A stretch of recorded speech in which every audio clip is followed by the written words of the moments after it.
स्वागत करता हूं हमारे PSRM स्टडी चैनल में। हम लोग आज करने वाले हैं क्लास 10th के पॉलिटिकल पार्टी सिविक्स से टॉपिक। हम लोग आज डील करेंगे challenges to political parties. Okay, देखिए हम लोगों ने इस टॉपिक में अभी तक पॉलिटिकल पार्टीज के मीनिंग को समझा है, पॉलिटिकल पार्टीज के फंक्शन को समझा, पॉलिटिकल पार्टी के कंपोनेंट को समझा। ठीक है ना, कि पॉलिटिकल पार्टी लोगों का ग्रुप है जो कंटेस्ट करती है इलेक्शन गवर्नमेंट फॉर्म करने के लिए। पॉलिटिकल पार्टी के कंपोनेंट्स देखें, लीडर्स हैं, मेंबर्स हैं, फॉलोअर्स हैं। ठीक है, पॉलिटिकल पार्टी के फंक्शन देखे हम लोगों ने। ओके, उसके बाद हम लोगों ने पॉलिटिकल पार्टी सिस्टम देखे। 3 तरह के पॉलिटिकल पार्टी सिस्टम हम लोग अभी तक देखे हैं।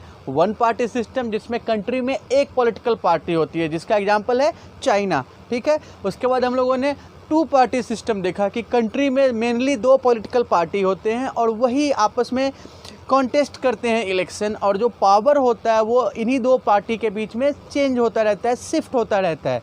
इसका एग्जांपल हम लोगों ने देखा है अमेरिका में डेमोक्रेट्स और रिपब्लिकन पार्टी है, वहीं हम लोगों ने ब्रिटेन में भी देखा है लेबर पार्टी और कंजर्वेटिव पार्टी। ठीक है ना, उसके बाद हम लोगों ने क्या देखा, multi party system. Multi party system is the system in which there are so many parties that contest election. ठीक है ना, उसका एग्जांपल हम लोगों ने क्या देखा है, इंडिया में देखा कि इंडिया में बहुत सारी पॉलिटिकल पार्टी है। ठीक है, लगभग देखिए नेशनल पार्टी और रीजनल पार्टी को मिला के अगर हम लोग देखते हैं तो लगभग 2000 से ज़्यादा पॉलिटिकल पार्टी हैं। ऐसी पॉलिटिकल पार्टी है जिनका नाम भी हम लोग नहीं सुने हैं। ऐसी ना पॉलिटिकल पार्टी है जिसका नाम भी बहुत कम लोग सुने होंगे। ठीक है, बट वो रजिस्टर्ड है।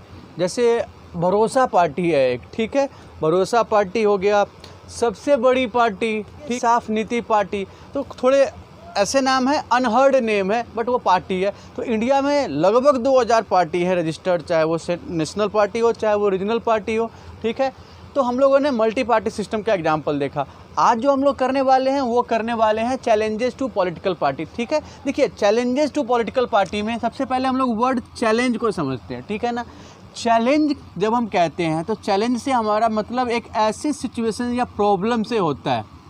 ठीक है ना, चैलेंज से मतलब हमारा ऐसे प्रॉब्लम से है जिसको सोल्व किया जा सकता है। ठीक है, this problem can be solved, और इसको सोल्व करना ज़रूरी भी है। ठीक है ना, challenges are the problems which need to be solved out. ठीक है, और वैसे प्रॉब्लम है जिनका सोल्व होना ज़रूरी है, बेटरमेंट के लिए, इम्प्रूवमेंट के लिए उसको सोल्व किया जा सकता है। ठीक है ना, सो चैलेंजेस टू पॉलिटिकल पार्टीज में हम लोग वैसे सिचुएशन को कंसीडर करेंगे जिससे हर एक पॉलिटिकल पार्टी को प्रॉब्लम हो रही है, और हर एक पॉलिटिकल पार्टी को मजबूत करने के लिए, स्ट्रेंथ देने के लिए इन प्रॉब्लम्स को दूर करना होगा। और पॉलिटिकल पार्टी अगर चाहे, ईमानदारी से कोशिश करे तो इस प्रॉब्लम को सोल्व कर सकते हैं। ठीक है ना, कि पॉलिटिकल पार्टीज के सामने कौन कौन से मेजर चैलेंज हैं। ठीक है ना, तो हम लोग ना मेनली 4 तरीके के चैलेंज देखते हैं पॉलिटिकल पार्टी के सामने। तो देखिए हम लोग ना पॉलिटिकल पार्टी के सामने मेनली 4 तरीके के चैलेंज देखते हैं जो इस तरीके से हैं। सबसे पहला चैलेंज आप देखते हैं लैक ऑफ इंटरनल डेमोक्रेसी की। जो पॉलिटिकल पार्टीज है, ठीक है, वो डेमोक्रेसी का एसेंशियल पार्ट है। किसी भी डेमोक्रेसी को इम्प्लीमेंट करने के लिए, फुलफिल करने के लिए पॉलिटिकल पार्टी होना चाहिए। लेकिन कॉन्ट्राडिक्शन ये है, लेकिन प्रॉब्लम ये है कि पॉलिटिकल पार्टी के इंटरनल जो स्ट्रक्चर होते हैं उनमें खुद डेमोक्रेसी की कमी होती है, डेमोक्रेटिक वैल्यूज़ को इग्नोर किया जाता है। उसके बाद डायनेस्टिक सक्सेशन, या आप किसी एक पर्टिकुलर फैमिली का डोमिनेशन कह सकते हैं। ठीक है, या परिवारवाद जिसको आप कहते हैं। उसके बाद हम लोग देखते हैं पॉलिटिकल पार्टी के साथ मनी एंड मसल्स पावर के फैक्टर को, कि यहाँ पे जो पावरफुल कैंडिडेट हैं, लीडर हैं, वो कैसे अपने पैसे, अपने मनी और अपने पावर का मिसयूज करते हैं। ठीक है, और उसके बाद देखते हैं वोटर्स के सामने कोई हेल्दी चॉइस नहीं ऑफर कर पाते ये पॉलिटिकल पार्टीज। ठीक है, तो हम लोग एक एक पॉइंट को देखते हुए चलते हैं। सबसे पहले देखते हैं lack of internal democracy.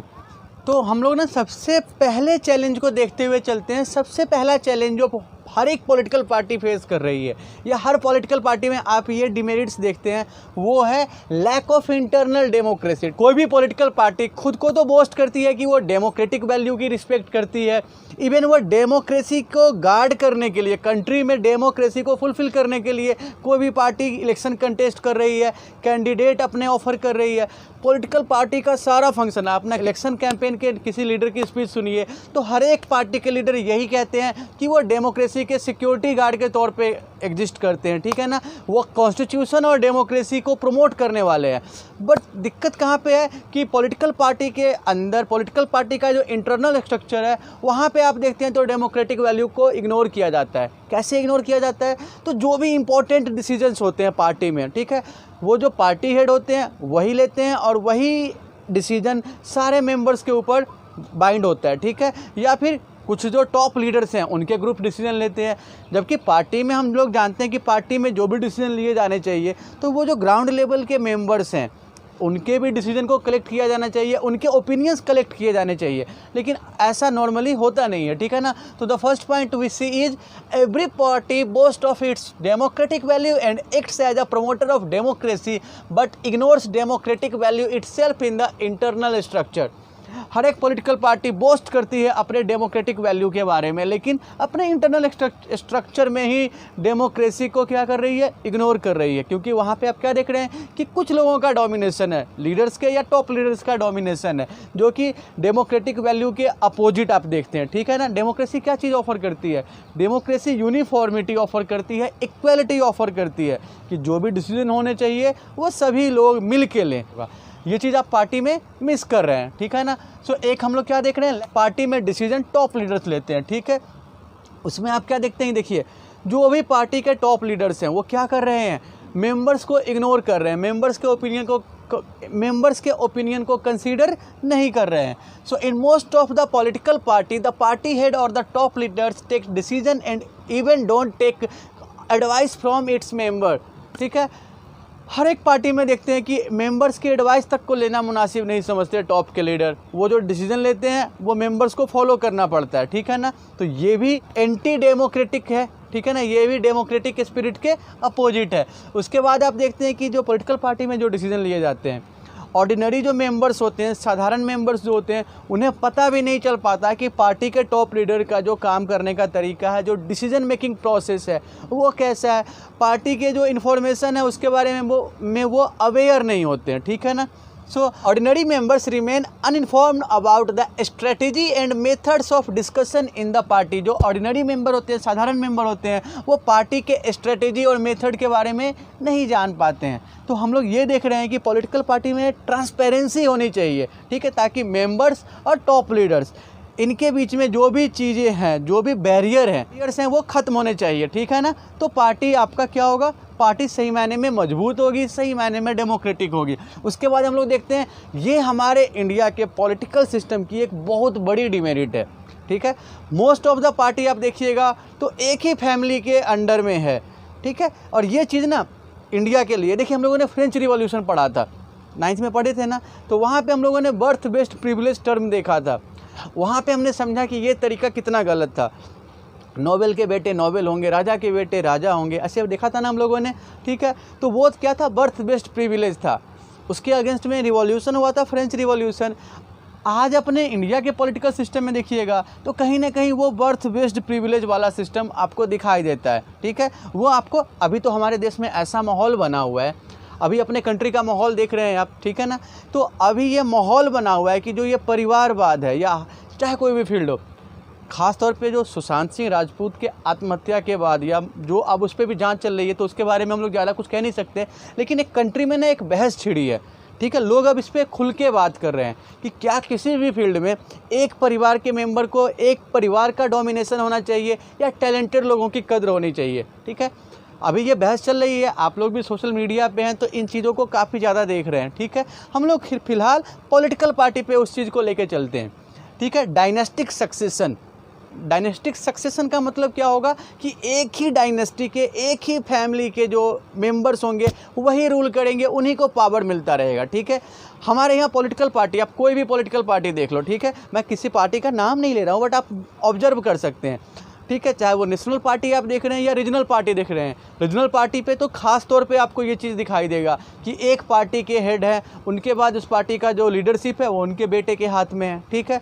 CM थे, उनके बेटे उनके बाद सीएम बनेंगे। तो पार्टी में और भी तो काबिल लीडर हैं, और भी तो एबल लीडर हैं, लेकिन आप क्या देखते हैं, आप तो ये यहाँ तक कंडीशन हो चुकी है कि एक पार्टी और उसका एक फैमिली और पार्टी एक सिनोनिम की तरह बन चुके हैं, ठीक है। रीजनल लेवल पे तो और बुरा हाल है ये डायनेस्टिक सक्सेशन का। तो हम लोग देखते हुए चलते हैं कि जो डायनेस्टिक सक्सेशन है उसमें क्या देखते हैं कि जो पॉलिटिकल पार्टी होते हैं उसमें जो इम्पोर्टेंट जो पोस्ट होते हैं, जो पावर होते हैं, वो एक ही फैमिली के मेंबर्स को दिया जाता है, ठीक है ना। या एक फैमिली का जो होगा, एक फैमिली का अनड्यू इन्फ्लुएंस होगा पार्टी पे, या टोटल कंट्रोल होगा, ठीक है ना। सो डायनेस्टिक सक्सेशन में हम पहली बुराई क्या देखते हैं कि top position in the party are given to members of a particular family, specially the family of the founder और पार्टी लीडर। पार्टी के जो इम्पोर्टेंट या टॉप के पोस्ट होते हैं वो एक ही फैमिली के मेंबर को दिए जाते हैं, और हम समझते हैं कि वो फैमिली किसकी होगी, जो उस पार्टी के फाउंडर हैं या पार्टी के हेड हैं, ठीक है ना। आपने खुद से ऑब्जर्व कीजिएगा, नेशनल पार्टी भी देखिएगा, रीजनल पार्टीज भी देखिएगा, और गौर कीजिएगा कि कौन कौन सी पार्टी में आपको ये चीज़ दिखाई दे रही है, ठीक है। ये आपको खुद से देखना है करके। उसके बाद हम लोग देखते हैं जो टॉप लीडर्स होते हैं ना पार्टी के, वो क्या करते हैं, अपने ही फैमिली मेम्बर्स को अनफेयरली सपोर्ट करते हैं, और जो पार्टी के जो डेडिकेटेड वर्कर हैं, डेडिकेटेड लीडर हैं, वो क्या करते हैं, उनके इंटरेस्ट को इग्नोर करते हैं। कहीं ना कहीं देखिए जो टॉप लीडर्स हैं वो क्या कर रहे हैं, डेमोक्रेसी क्या कहती है कि जो डिजर्व करते हैं आप उनको मौका दीजिए, तो वो सही मायने में डेमोक्रेसी होता है। लेकिन अगर डिजर्विंग कैंडिडेट को आप इग्नोर कर रहे हैं, ठीक है, जो आपके डेडिकेटेड वर्कर हैं उनको इग्नोर कर रहे हैं, और उनके ऊपर ना आप एक फोर्स लीडर दे रहे हैं, तो वो सिचुएशन फेवरेबल नहीं होगा, वो सिचुएशन एक आइडियल सिचुएशन नहीं होगा डेमोक्रेसी के लिए। So top leader favour family members unfairly and ignore the dedicated party members ambition and contribution. कोई भी मेंबर आपके पार्टी से जुड़ता है तो उनके अपने एम्बिशन होते हैं, ठीक है ना, वो अपने कंट्रीब्यूशन के दम पे उस पार्टी में एक इम्पॉर्टेंट पोजीशन चाहते हैं, उनका एक डेडिकेशन है, ठीक है। तो कहीं ना कहीं डायनेस्टिक सक्सेशन के थ्रू क्या हो रहा है, उनके डेडिकेशन को भी इंसल्ट किया जा रहा है, ठीक है।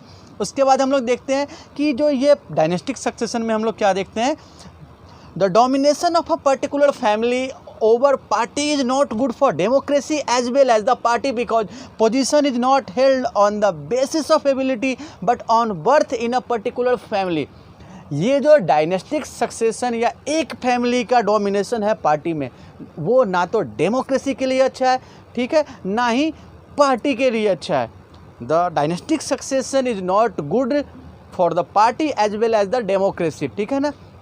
क्यों नहीं अच्छा है, क्योंकि आपको पता है कि जो पार्टी की डेमोक्रेटिक वैल्यू है उसके ये बिल्कुल अगेंस्ट है, और पार्टी में क्या हो रहा है, बर्थ के आधार पे प्रिविलेज दिया जा रहा है, ठीक है, बर्थ बेस्ड प्रिविलेज है, वहाँ पे एबिलिटी को, स्किल को क्या हो रहा है, इग्नोर किया जा रहा है। तो ये एक मेजर चैलेंज हम लोग देखते हैं अपने पॉलिटिकल पार्टी में, ठीक है। उसके बाद हम लोग पॉलिटिकल पार्टी के तीसरे चैलेंज को देखते हुए चलते हैं, मनी एंड मसल पावर, ठीक है।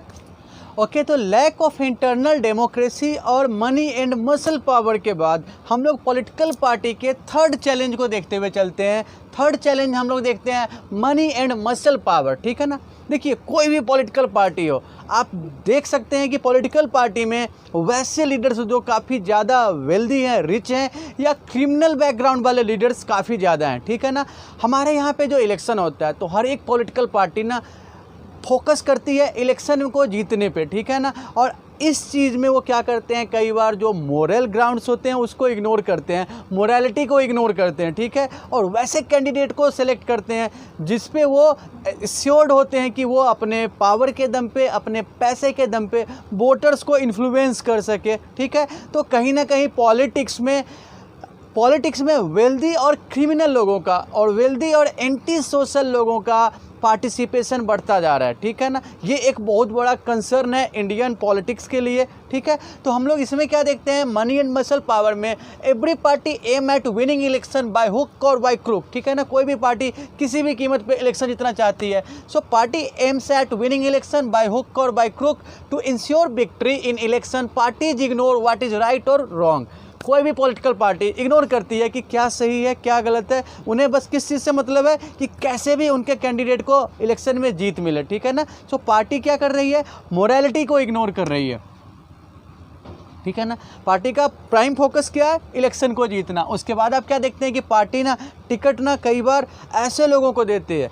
देखिए ऐसी भी चीज़ें आप सुनते हो कि पार्टी ना टिकट बेचती है, ठीक है, हम लोग उसके बारे में ज़्यादा खुल के नहीं कह सकते हैं, लेकिन हम लोग इतना समझ सकते हैं कि हर एक पॉलिटिकल पार्टी अपने इलेक्शन में अपनी टिकट्स रिच कैंडिडेट्स को देते हैं या क्रिमिनल बैकग्राउंड के लोगों को देते हैं, क्योंकि उन्हें पता है कि जो क्रिमिनल बैकग्राउंड के लोग हैं वो लोगों को डरा के या लोगों के ऊपर अनड्यू इन्फ्लुएंस से, या जो वेल्दी हैं वो पैसे के दम पे लोगों को ल्योर कर सकते हैं, लालच देके ग्रीड के दम पे लोगों का वोट अपने फेवर में ले सकते हैं, ठीक है ना। So parties tend to give their tickets in election to wealthy candidate who can influence voters by their wealth and power.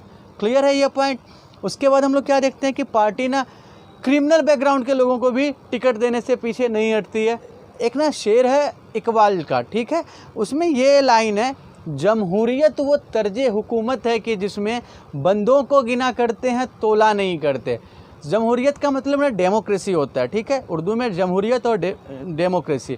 इस लाइन में डेमोक्रेसी के डिमेरिट्स को एक्सप्रेस किया गया, ठीक है ना, कि डेमोक्रेसी एक ऐसा सिस्टम है जहाँ पे लोगों की क्वालिटी को नहीं देखते हैं, लोगों की क्वांटिटी को देखते हैं, ठीक है। हालांकि यहाँ पे क्या है कि लोग कैसे वोट कर रहे हैं उनके नंबर को देखा जा रहा है, वोट करने वाले के एजुकेशनल क्वालिफिकेशन या क्वालिटी को इग्नोर किया जा रहा है। लेकिन इसी चीज़ को ना हम लोग कैंडिडेट के हिसाब से भी देख सकते हैं कि कौन कैंडिडेट ज़्यादा से ज़्यादा वोट कलेक्ट कर सकता है, उसको पार्टी फोकस करती है। तो बंदों को गिना करते हैं तोला नहीं करते, ठीक है, कि कितना वोट कोई कैंडिडेट खींच सकता है सही या गलत तरीके से, पार्टी उसको फोकस करेगी। वहीं कोई डिजर्विंग कैंडिडेट है, ऑनेस्ट कैंडिडेट है, क्वालिफाइड कैंडिडेट है, तो उनको वो पार्टी इग्नोर कर देती है, ठीक है।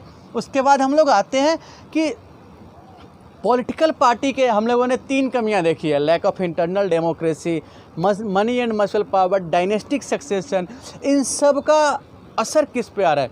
पॉलिटिक्स पे तो आ ही रहा है, ठीक है, कंट्री के पॉलिटिकल कंडीशन पे भी आ रहा है, और फाइनली वो पॉलिटिकल पार्टी के परफॉर्मेंस पे भी आ रहा है। लेकिन सफ़र किसको करना पड़ता है? वोटर्स को या सिटीजन को, ठीक है।